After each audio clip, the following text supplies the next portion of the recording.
12 अगस्त को साल का आखिरी सूर्य ग्रहण लगने वाला है। इसकी शुरुआत भारतीय समय के अनुसार रात 9:04 के आसपास होगी और इस सूर्य ग्रहण का मध्य समय यानी कि पीक टाइम रात 11:16 पर होगा। ग्रहण का समापन 13 अगस्त को देर रात 1:27 पर होगा और ये सूर्य ग्रहण कर्क राशि में अश्लेषा नक्षत्र में लगेगा और हिंदू पंचांग के अनुसार सूर्य ग्रहण हरियाली अमावस्या के संयोग में पड़ रहा है। ये सूर्य ग्रहण भारत में दृश्यमान नहीं होगा और न ही इसका सूतक काल यहाँ पर लागू होगा, इसलिए भारत में रहने वाले लोगों पर इसका कोई खास प्रभाव नहीं रहने वाला है। तो साल के इस आखिर सूर्य ग्रहण से जुड़ी हर महत्वपूर्ण जानकारी आपको इस वीडियो में देते हैं। नमस्कार, मैं हूं आकांक्षा और आप देख रहे हैं न्यूज़ 18 का डिजिटल प्लेटफॉर्म। सूर्य ग्रहण के समय मंगल और शनि एक दूसरे से केंद्र में स्थित हैं। पंचम भाव में ग्रहण लगा हुआ है। राहु और मंगल निकट अंशों में है और ज्योतिषविदों का कहना है कि इस ग्रहण से दुनिया भर में जलीय और प्राकृतिक आपदाएं आ सकती हैं। बाढ़ या ग्लेशियर पिघलने जैसे आपदाओं का खतरा भी बढ़ सकता है और सत्ता में उच्च पदों पर बैठे लोगों की समस्या बढ़ सकती है और सत्ताधारियों के खिलाफ जनता का विरोध भी बढ़ सकता है।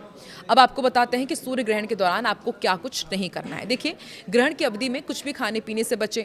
कोई महत्वपूर्ण या नया काम आप शुरू करने जा रहे हैं तो आप थोड़ा रुक जाइए, सूर्य ग्रहण के बाद उसे आप जरूर कर सकते हैं। और सूर्य ग्रहण को खुली आंखों से बिल्कुल नहीं देखना है, क्योंकि हम जानते हैं कि उस दौरान जो रेज आती हैं, जो रेडिएशन होता है, वो हमारे लिए बहुत नुकसानदायक होता है। इसे आप फिल्टर ग्लास की मदद से ज़रूर देख सकते हैं और सूर्य की सीधी किरणों के संपर्क में आने से भी आपको बचना होगा। इस दौरान नुकीली या फिर धारदार वस्तुओं के प्रयोग से भी आप बचें।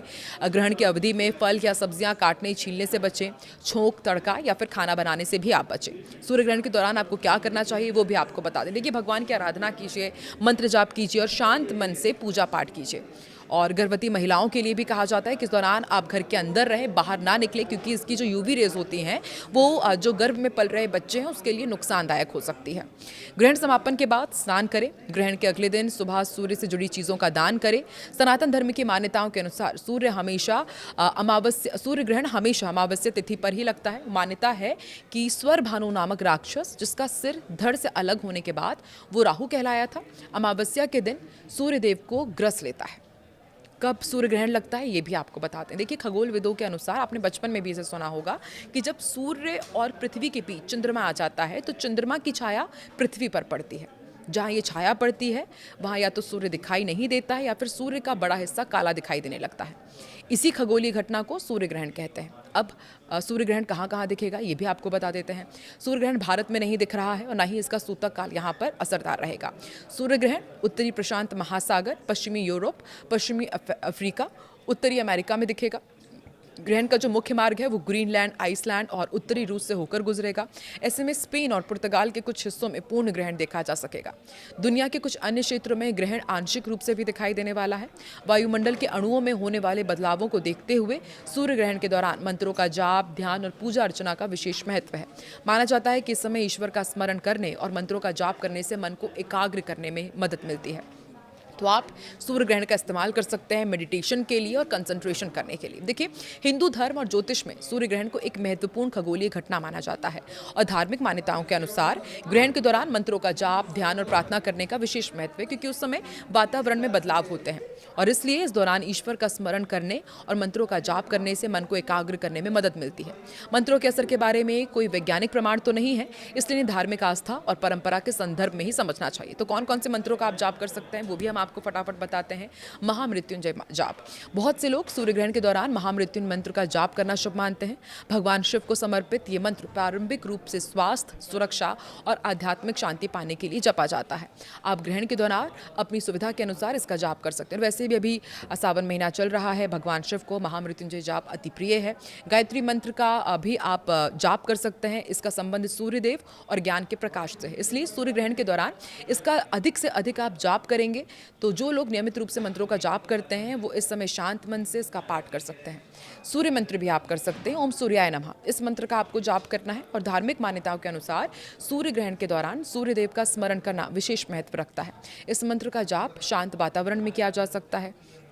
ओम नमः शिवाय, इसका भी आप जाप कर सकते हैं। भगवान शिव का ये प्रमुख मंत्र है।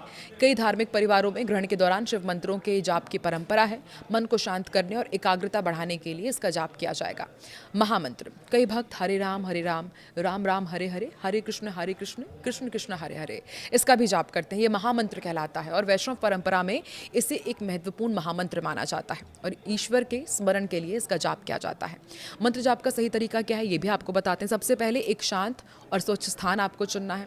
आराम से बैठ जाइए, मन को शांत कीजिए और पूरी श्रद्धा के साथ चुने हुए मंत्र का जाप करें।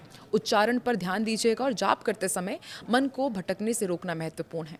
आप जपमाला को उपयोग कर सकते हैं या बिना माला के भी आप जाप कर सकते हैं। ग्रहण के दौरान धार्मिक रीति रिवाज अलग अलग परंपराओं और परिवारों में अलग अलग हो सकते हैं, इसलिए किसी विशेष अनुष्ठान या फिर व्रत का पालन करने से पहले अपनी पारिवारिक परंपराओं या फिर किसी आध्यात्मिक गुरु से आप परामर्श जरूर करें। इसके अलावा नंगी आंखों से सूर्य ग्रहण को सीधे ना देखें। आंखों को गंभीर नुकसान से बचाने के लिए उचित सोलर फिल्टर, चश्मों का या फिर किसी इंस्ट्रूमेंट का आप उपयोग कर सकते हैं। तो शास्त्रों में ग्रहण और सूतक काल को लेकर बहुत ही स्पष्ट नियम बताए गए हैं। नियम के अनुसार सूतक काल केवल वहीं लागू माना जाता है जहां ग्रहण आंखों से दिखाई देता है। यदि ग्रहण किसी स्थान पर दृश्य नहीं है तो वहां सूतक के नियम प्रभावी नहीं होते। इसलिए ये सूर्य ग्रहण भारत में दिखाई नहीं देने वाला है। इस वजह से यहाँ सूतक काल का कोई प्रभाव नहीं पड़ेगा। लोगों को किसी भी तरह के सूतक नियमों का पालन करने की जरूरत नहीं है। सामान्य दिनों की तरह ही सारे काम किए जा सकते हैं। इस शास्त्रीय नियम को जानकर लोगों का संशय पूरी तरह दूर हो जाता है। ग्रहण के दौरान अक्सर शुभ कार्यों को करने से बचा जाता है, लेकिन इस बार स्थिति पूरी तरह अलग है। सूतक काल लागू ना होने की वजह से भारत में शुभ कार्यों पर कोई रोक नहीं होगी। दैनिक जीवन की सभी गतिविधियां पहले की ही तरह सामान्य रूप से चलती रहेंगी। किसी भी मांगलिक काम या नए काम की शुरुआत करने में कोई रुकावट नहीं आएगी। लोग अपने तय शेड्यूल के अनुसार सारे काम कर सकते हैं। भोजन पकाने, खाने या बाहर आने जाने पर भी कोई पाबंदी नहीं रहेगी। भारत में इसका असर ना होने से सभी लोग बिना किसी डर के अपना काम पूरा कर सकते हैं।